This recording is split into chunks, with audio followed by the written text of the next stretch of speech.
2016 metais Telšiai tituluojami Lietuvos kultūros sostinė.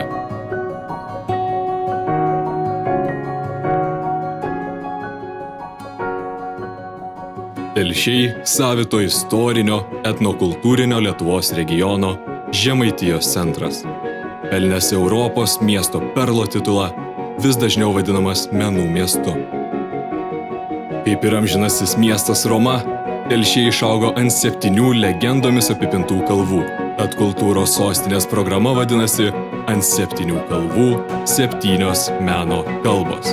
Ant Insulos kalvos puikuojasi dominuojantis miesto panoramoje sakralinis kultūrinis kompleksas su katedra, vyskupų rūmais, seminarija, Karolinos Praniauskaitės viešąja biblioteka, kultūros centru, Žemaitės dramos teatru. Didžiuojamės, kad savo pradžią istorinio Europos regiono Žemaitijos, dar kitaip vadinamos Samogytijos sostinė, sieja su legendiniu Džiugo piliakalniu, gausiais archeologiniais radiniais, gyvenimą prie jo menančiais dar 9 amžiuje.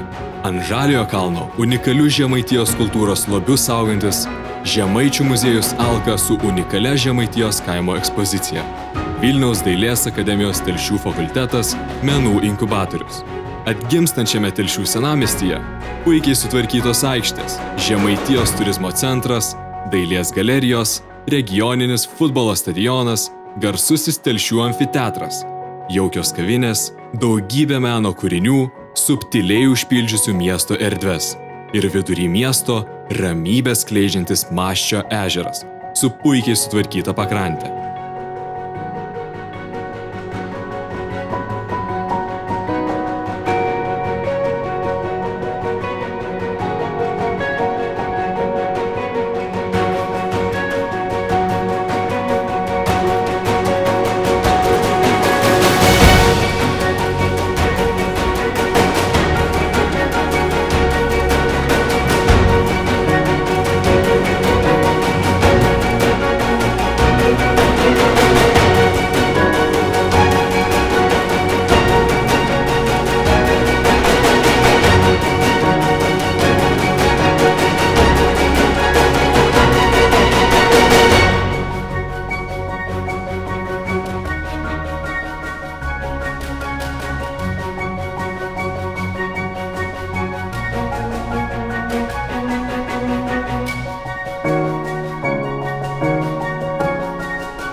Aplankykite, pažinkite ir, tikimės, pamilsite.